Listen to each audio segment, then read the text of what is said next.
नवीन दा का नाम मैंने नैनीताल समाचार में सुना और राजीव दा और उनके बीच में किताबों का आदान प्रदान होता था और नई नई किताबों के बारे में ये फ़ोन में भी लंबी लंबी बातें करते थे। और जब राजीव दा नई किताब खरीदते थे तो वो नवीन दा ले जाते थे और वहाँ से नई किताबें लेकर आते थे। उन दिनों समाचार में पत्रकारों के बारे में चर्चा होती थी। मैं तो संयोग से समाचार में जाता था, आंदोलनों से जुड़ा था और नैनीताल समाचार आंदोलनों का अखबार था और मुझे भी अलग अलग जगहों पर महेश जोशी जी से के साथ जाने का मौका मिलता था। तो मुझे भी लगने लगा कि मैं भी पत्रकार हो रहा हूँ और राजीव दा पुश करते रहते थे, इस पर लिखो उस पर लिखो। शुरुआत में कुछ पुस्तक समीक्षाएं और धीरे धीरे फिर मैं लिखने लगा था। मेरा कोई इरादा नहीं था कि मैं पत्रकारिता में जाऊं, तो थोड़ा जुड़ाव पहाड़ से भी था और उन्हीं दिनों आशुतोष उपाध्याय जी और पूरन बिष्ट जी, दो बड़े स्तंभ थे पहाड़ के, वो हिंदुस्तान चले गए थे। आशुतोष दा पटना गए और पूरन बिष्ट जी मेरठ गए। तो वहीं पर फिर हिंदुस्तान अखबार की चर्चा और उसको नए कलेवर में ला रहे हैं। तो किस्से चलते थे खासकर पटना एडिशन के, और ऐसा कहा जा रहा था कि जो मरा हुआ अखबार था उसको नवीन जोशी जी ने पटना से उठा दिया है और फिर लखनऊ शुरू हुआ और फिर प्रबंधन ने तय किया कि एक बड़े पैमाने पर इसका प्रसार किया जाए और देहरादून आने की भी बात हुई। तो मैं संयोग से उन्हीं दिनों जामिया मिलिया में एक लंबे समय की वर्कशॉप करके आया था और राजीव दा ने ही मुझे भेजा था। असगर वजाहत नैनीताल आए थे और युवा पत्रकारों के लिए एक कार्यशाला वहाँ हुई थी जिसमें हिंदी, उर्दू और अंग्रेजी के पत्रकार थे। उन्हीं दिनों पंकज भी नैनीताल आए हुए थे, तो पंकज ने भी कहा कि मैं भी इसमें चलूँगा। तो हम दोनों वहाँ गए और वो काफ़ी हमारे लिए आई ओपनिंग एक इवेंट थी ज़िंदगी की, जिसमें प्रोफेसर अपूर्वानंद उसके कोऑर्डिनेटर थे और बड़े बड़े पत्रकार उसमें हमें पढ़ाने के लिए आते थे। दिन भर की वर्कशॉप होती थी, बल्कि रात 10 बजे तक जामिया के SRCC में हम लोग रहते थे, वहीं कैंपस में। तो वहाँ फिर प्रभाष जी से एक दिन हम मिलने गए थे। जैसा होता है कि हमें लग रहा था कि अब राहें खुल रही हैं, ये भी एक लाइन हो सकती है। तो प्रभाष जी ने हमें बहुत डांटा था, ओम थानवी जी ने मिलाया था उनसे कि ये बच्चे मिलने आए हैं पहाड़ से। तो उन्होंने शमशेर सिंह बिष्ट जी और दूसरे उत्तराखंड की बातें की और अंततः हम लोग अपने एजेंडे पे आए। तो उन्होंने कहा कि ये जो कोर्स आपको कराया गया है ये जनपदों में पत्रकारिता के लिए है और ग्रामीण क्षेत्र की खबरें कवर करने के लिए है और आप लोग सब दिल्ली आ जाना चाहते हैं, ये अच्छी बात नहीं है। तो मैं तो नैनीताल समाचार से जुड़ा था और क्योंकि कुछ ऐसी वहाँ से हमें समझ मिली थी कि करना तो पत्रकारिता ही है और यहाँ आ गए।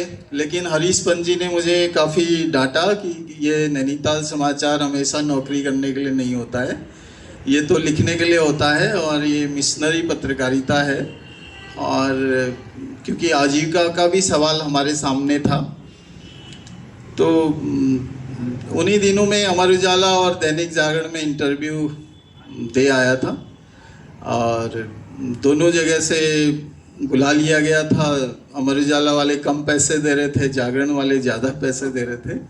तो जागरण में चले गए और जागरण काफ़ी सीखने के लिए बहुत अच्छा संस्थान साबित हुआ, क्योंकि मतलब मैं, राजीव और चंद्रशेखर द्विवेदी एक हमारा साथी था पिथौरागढ़ का, तो हम तीनों ने साथ ज्वाइन किया था और हमारे लिए वो पूरा एक खुला मैदान था वहाँ के संपादक शंभुदयाल वाजपेयी जी ने हमें पूरा छूट दे रखी थी। हम डेस्क का भी काम सीख रहे थे और रिपोर्टिंग भी कर रहे थे। और एक फीचर उन्होंने मुझे दिया था, देवभूमि नाम का फीचर था, जो सॉरी मैं एक्चुअली उधर चला गया अपनी जर्नी पे। तो उसमें उस समय हिंदुस्तान फिर शुरू हुआ, तो हम लोगों ने हिंदुस्तान में इंटरव्यू दिया और मुझे वहीं फिर राजीव लोचन शाह जी ने, गिरदा ने, बहुत सारे लोगों ने कहा कि नवीन जोशी जी से बात करें, और ऐसे होता नहीं है पत्रकारिता में कि कोई बुला लेगा। और मुझे ऐसा लगता है कि मुझे जब हिंदुस्तान में नौकरी मिली तो उसके पीछे से नवीन जोशी जी रहे होंगे।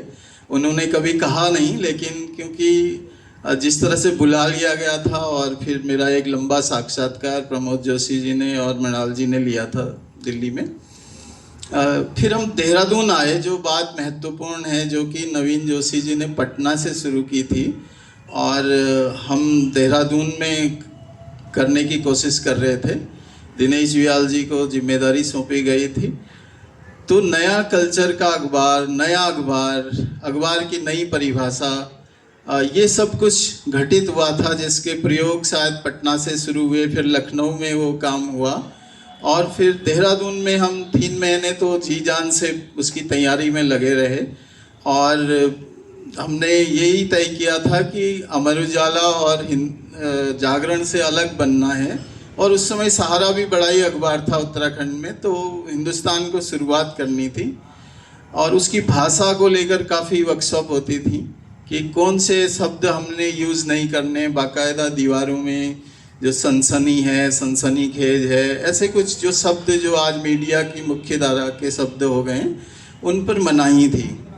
और बीच बीच में मृणाल जी भी वो आके बताती थी कि क्या नहीं करना है और कोई होड़ नहीं करनी है, जैसा नवीन जी की किताब में कई जगह आया है, जो लखनऊ में इन्होंने प्रबंधन से छूट भी ली थी कि हम वो सब भीड़ में नहीं जाएंगे कि ये सब छापना है, जो परंपराएं बन गई थी उनको तोड़ना है। तो बिल्कुल नया अखबार निकला था, और मतलब 6 महीने में हमने सहारा को, और फिर 1 साल में जागरण को, फिर 1.5 साल में हमने करीब अमर उजाला को भी पीछे छोड़ दिया था। और पूरे उत्तराखंड का अखबार था, और जो यहाँ की संस्कृति, भाषा, यहाँ के जो विद्वानों की बात आनी चाहिए थी, वो सब उसमें आ रहा था। एक कोलैबोरेटिव एफर्ट था। और दिल्ली में जो काम हो रहा था, जिसमें आशुतोष दा भी वहाँ जुड़े थे, साइंस का एक सेंट्रल स्प्रेड आता था, पूरा 2 पेज साइंस के, बहुत शानदार। वो पहली बार हिंदी पत्रकारिता में उस तरह की घटना घट रही थी। तो वो बहुत पढ़ा जाता था, उस पर एक पूरी टीम काम करती थी। उसी तरह से साहित्य का भी पेज आता था। तो लेकिन ये मतलब चला, और ये एक बाकी हमारे जो साथी थे मीडिया के, जागरण में, अमर उजाला में, या दूसरे, क्योंकि एक बड़ी कम्युनिटी देहरादून में राज्य बनने के बाद पत्रकारों की बनी थी, तो उनको भी अच्छा लगा कि कुछ नया घट रहा है। एक नया अखबार, एक अखबार जैसा अखबार जो हम पढ़ते थे कि राजेंद्र अवस्थी निकालते थे, राजेंद्र माथुर निकालते थे, या प्रभास जी निकालते थे, तो उसको रिवाइव करने की कोशिश की। लेकिन अंततः अखबार प्रबंधन के होते हैं। अब मैं फिनिश कर रहा हूँ। तो प्रबंधन बदला तो चीज़ें बदल गई। और जैसा शिखा जी ने कहा था कि वो इस पीढ़ी के, इस तरह के वो शायद अंतिम संपादक हैं, क्योंकि उसका स्कोप नहीं है। मतलब टैलेंटेड लोग शायद होंगे, लेकिन वो स्कोप नहीं है कि चीफ एडिटर मृणाल पांडे हों और प्रबंधन भी उदार हो। तो बहुत मतलब आज के दिन थोड़ा ये चर्चा भी होनी चाहिए थी कि क्या हालत है आज मीडिया की। तो उसको फिर हम किसी दिन और दिन बुला के नवीन दा को फिर और विस्तार से कि जो चुनौतियां आज मीडिया के सामने, खासकर प्रिंट मीडिया तो अपना जो प्रासंगिकता है लगभग खो चुका है, और बाकी मीडिया भी भ्रमित है और चीज़ें गड़बड़ हो रही हैं। लेकिन नई राहें भी खुल रही हैं। तो नए डिजिटल प्लेटफॉर्म में नए लोग कुछ नया कर रहे हैं, लेकिन बहुत सारा उसमें अनारकी है, उसको कैसे देखा जाए। तो मैं एक्चुअली बहुत ऑर्गेनाइज नहीं बोल सका, उसके लिए क्षमा, धन्यवाद।